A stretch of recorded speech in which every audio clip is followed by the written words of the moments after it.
Bharatiya Janata party का घमंड सातवें आसमान पे पहुंच गया है। ये कोई हमला व्यक्तिगत रूप से अशोक अरोड़ा जी पे नहीं हुआ था। ये हमला प्रजातंत्र पे हुआ है।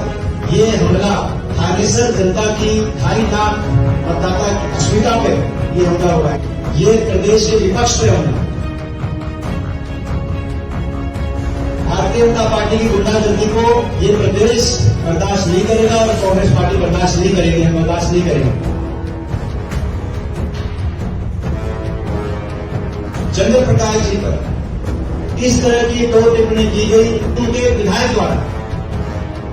सरकार को चेतावनी देना चाहते हैं कि विपक्ष के चुने हुए जनप्रतिनिधियों को जो संवैधानिक अधिकार उनके हैं, उन अधिकारों से अगर वंचित रखने का कार्य भाजपा की या अन्य गुंडागर्दी या कार्यशैली करेगी तो ये स्वीकार कांग्रेस पार्टी नहीं करेगी। मजबूत विपक्ष है हरियाणा में, बराबर का विपक्ष है, टक्कर का विपक्ष है।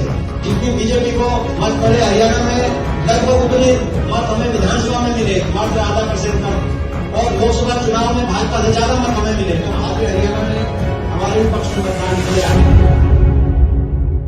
जो आज पूरे प्रदेश को वो बात महसूस हुई, जो हमारे एक प्रदेश के बहुत वरिष्ठ हमारे नेता हैं, उनका बड़ा योगदान रहा हरियाणा प्रदेश की राजनीति में इतने वर्षों तक, और उनका अपना सम्मान है, अपनी पहचान है।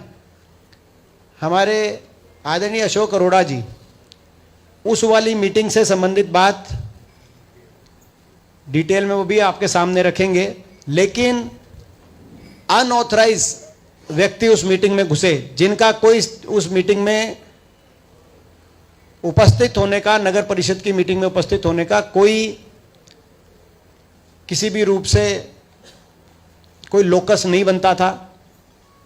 उससे एक दिन पहले लेटर निकली बाकायदा, जिसमें कहा गया कि भाई कौन कौन उस मीटिंग में उपस्थित होगा, लेकिन उसके बावजूद भारतीय जनता पार्टी के कई कार्यकर्ता उस मीटिंग के अंदर पहुंचे और उसके बाद कार्रवाई को डिस्टर्ब करने के लिए हर तरह का उन्होंने व्यवधान डाला, और आखिर में उन्होंने जो चुने हुए जनप्रतिनिधि उनके ऊपर वर्बल और फिजिकल रूप से उन आक्रमण भी करने का कार्य किया। इससे ज़्यादा कोई शर्मनाक बात नहीं हो सकती। वो ये जो हमला हुआ नगर परिषद थानेसर की मीटिंग में, ये कोई हमला व्यक्तिगत रूप से अशोक अरोड़ा जी पे नहीं हुआ था। ये हमला प्रजातंत्र पे हुआ है। ये हमला थानेसर जनता की 2.5 लाख मतदाता की अस्मिता पे ये हमला हुआ है, क्योंकि ये अशोक अरोड़ा जी उस मीटिंग में व्यक्तिगत रूप से नहीं गए थे। उस मीटिंग में, नगर परिषद की मीटिंग में, जो विधायक चुने जनता, उसको बैठने का अधिकार दिया गया है, और जनता ने जो अपना अधिकार का निर्वहन करते हुए जो जिम्मेदारी अशोक अरोड़ा जी को सौंपी थी, वो उस जिम्मेदारी को निभाने गए थे। तो ये प्रजातंत्र पे हमला है, ये थानेसर की जनता पे हमला है, ये प्रदेश के विपक्ष पे हमला है, और ये हमले ऐसे ही भारतीय जनता पार्टी की गुंडागर्दी को ये प्रदेश बर्दाश्त नहीं करेगा और कांग्रेस पार्टी बर्दाश्त नहीं करेगी, हम बर्दाश्त नहीं करेंगे। जो हमें लड़ाई लड़नी होगी जनता के हकों की लड़ाई लड़ने के लिए, वो हम लड़ाई लड़ेंगे।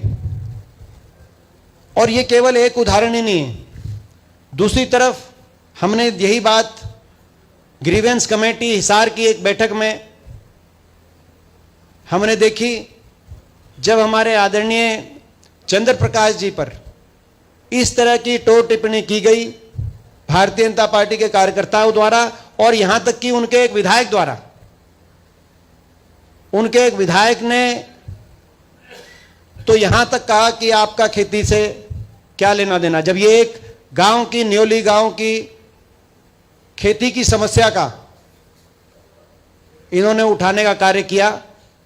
तो एक दूसरे विधायक ने, भाजपा के विधायक ने, भाजपा का अहंकार कितने सातवें आसमान पे, इसका आप अंदाजा लगा सकते हैं कि इनकी आवाज पे भी उस विधायक ने पहले कमेंट किया, और उसके बाद उनके कार्यकर्ताओं ने इस तरह के कमेंट किए वहां पे मीटिंग में, जो कि स्वीकार नहीं किए जा सकते। तो आज हम सब कांग्रेस पार्टी की तरफ से ये बात सरकार को चेतावनी देना चाहते हैं कि विपक्ष के चुने हुए जनप्रतिनिधियों को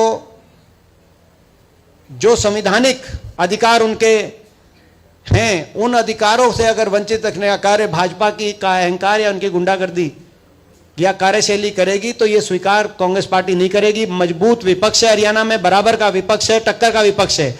जितनी बीजेपी को मत पड़े हरियाणा में, लगभग उतने मत हमें विधानसभा में मिले, मात्र आधा % कम, और लोकसभा चुनाव में भाजपा से ज्यादा मत हमें मिले, तो आधे हरियाणा ने हमारे भी पक्ष में मतदान किया है। उनकी लड़ाई लड़ने का कर्तव्य हमारा है।